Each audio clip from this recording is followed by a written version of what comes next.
Well, growing up with a single mother, you can't help but recognize the magic and the possibility of the divine feminine.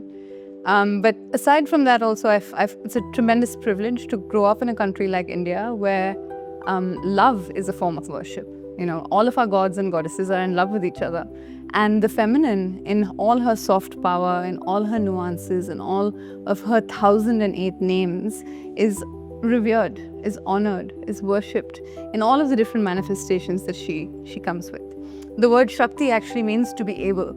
And for me as an artist, I feel like when I'm in creative flow or when I'm in relationship with creative spirit, I'm actually able. I'm able to create, I'm able to speak, able to have a conversation with that invisible world.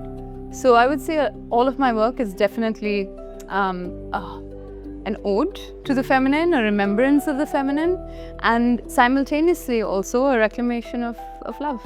I've seen enough magic to know that it exists, and I think again, growing up in a space like India, you can't help but encounter magic every day, on every street corner, and every diya, and every offering of flowers left on the side of the street. I actually am these days even taking it a step further, where I'm starting to think a lot about divine realism. Like maybe the gods and the myths are trying to live through us, and all we are is just mediums for forces that are much, much bigger than us.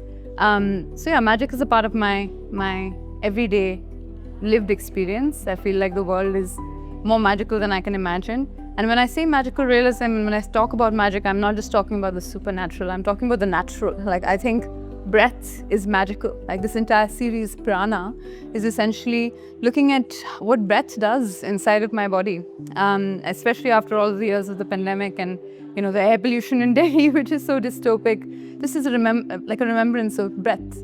So for me, I think I find magic in the ordinary, in the everyday, in the natural, and that's supernatural. I will choose to make a series of paintings, and then what chooses me is different, and I have to completely change everything.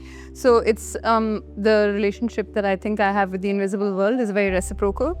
And sometimes it's not even reciprocal, it's very much a dictatorship. It's like I don't get to choose, but whatever is meant to be born in that moment is born. And yeah, with this particular series, actually also it's been brewing for many months, and I do believe that it was meant to be created right now.